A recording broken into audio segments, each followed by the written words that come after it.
Hi everyone, in this video we're going to look at the concept of relative mass and the different key terms and definitions that pop up, and then at the end of this video in the last part we'll do some practice calculations on those. Now the mass of an atom is very tiny. It's around times 10 to the minus 24 of a gram, and since we can't weigh this on a set of scales, we need to use something called relative mass. In this concept of relative mass, carbon-12 is used as a standard. This means that everything else is compared against this. One of the reasons that carbon-12 is chosen is because the mass of the carbon-12 isotope is pretty much exactly 12. If we look at the first definition of relative atomic mass, it's commonly abbreviated to AR or RAM. So the R stands for relative, the A for atomic or relative atomic mass. That is a weighted mean mass, and what that means is that this mass value for any atom of any element takes into account all the isotopes that exist for that atom of the element and takes into account how much of each isotope that exists as well. So for example, if we think about chlorine, that can exist as chlorine-35 or chlorine-37, and the chlorine-35 isotope is a lot more common than the chlorine-37, which is why the relative atomic mass of chlorine ends up being 35.5. If we look at the last bit of this definition, this weighted mean mass of an atom of an element is compared to 1/12 of the mass of an atom of carbon-12. So that's referring to that standard against which everything else is compared to. And we have to use that standard because we can't weigh these atoms on a set of scales. We need some kind of comparison. The next one is relative molecular mass, abbreviated to MR, relative mass, or RMM for relative molecular mass. And I've highlighted the key differences between each of these definitions. So for this one, it's the average mass of a molecule. And the last bit of the definition is the same. It's talking about that standard again, comparing it to 1/12 of the mass of an atom of carbon-12. So if you have to learn these definitions, you only need to learn that last bit once, because you'll see it's the same in all three. And it's just these first bits that are different. Relative molecular mass is more appropriate for things like hydrocarbons, so covalent substances, whereas relative formula mass is the average mass of a formula unit. And there's a subtle difference between these two. So this relative formula mass is more appropriate for ionic or giant covalent compounds such as silica, SiO2, silicon dioxide. And the way that we calculate these is exactly the same, as we'll see soon. It's just the terminology that's subtly different, and sometimes one is more appropriate than the other for the type of substance we're referring to. Now I'd like you to check your understanding. So which of those three key terms is most appropriate for the following substances? We've got calcium carbonate and calcium chloride. We've got two hydrocarbons, pentane and hexane, and we've got krypton and silicon. Pause the video and write down which you think is best. So you should have come out with relative formula mass for the first two because they're ionic substances, relative molecular mass for the next two because they're covalent substances, and relative atomic mass for the last two because they're atoms of elements. Now we're going to practice calculating relative mass for different substances. For this exercise, you'll need a periodic table and a calculator. What we're going to do is find each of these elements on the periodic table and the mass number associated with these.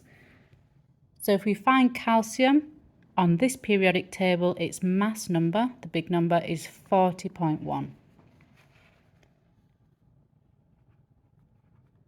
And we have 1 calcium in this formula, so 40.1 times 1, which is 40.1. Let's find carbon. its mass number is 12.0. And we have 1 carbon in this substance. And oxygen, its mass number, according to this periodic table, is 16.0. And this time we have 3 of these. So the number is after the oxygen, so that's referring to just the oxygen. If there's no number, it means we have 1. So 1 calcium, 1 carbon, 3 oxygens. Now we just add all these up, and the answer will give us the relative mass for this compound. The answer you should have got is 100.1, and the units for relative mass are grams per mole. So the slash means per, or we could write it as grams per mole like this. So the -1 is just in place of the slash, and that means per. The next one, we do the same again. Calcium, its mass is 40.1, and there's 1 of them. Chlorine, its mass number is 35.5, and we've got 2 chlorines because the number is after the chlorine, so it's referring to the chlorine. And then we add up these values to get our relative mass. Pause the video here and add these up. See if you can get an answer for calcium chloride, and have a go at these 2 examples as well. So these are what you should have got for those answers for CaCl2, calcium chloride, C6H14, hexane, and H2SO4, sulfuric acid. 111.1, 86.0 and 98.1. If you're using a slightly different periodic table to mine's the OCR A1 for A-level chemistry, you might have slightly different numbers after your decimal place. And as long as you've done the right thing, so times the mass number of an atom of your element by the correct number for how many of each atom of each element you have, then that answer is correct. But it should be very close to these values. And just make sure that you're using the same number of decimal places each time. The next 2 examples, calcium hydroxide and magnesium phosphate, are slightly different, slightly more tricky because we have these brackets. Now brackets, that means that everything inside that bracket is times by 2. So oxygen's inside the bracket, so we have 2 of that. Hydrogen's inside the bracket, and we have 2 of that. But the rest of the calculation is the same. For this one, we have 3 magnesiums because the 3 is after the magnesium. There's 2 of everything inside the bracket, so we have 2 of the phosphorus. Now the oxygen, what that means is we have 4 oxygens inside the bracket. The 2 outside means that we just times that by 2. So for the oxygen, it's 4 times 2, which gives 8. We have 8 oxygens in this substance.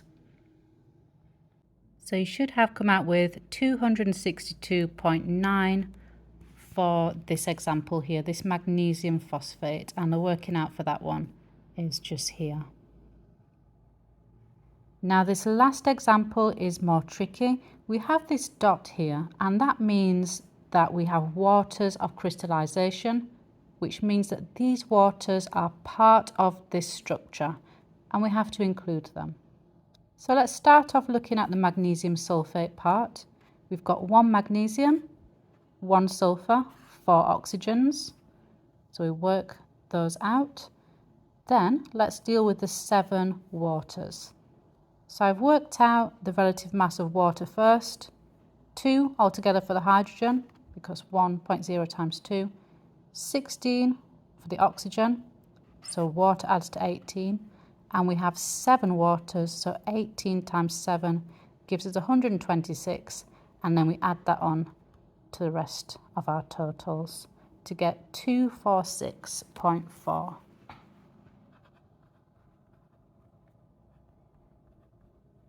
grams per mole. I hope that video was helpful. If it was, please like and subscribe to support this channel in continuing to make videos. Thank you and have a great rest of your day.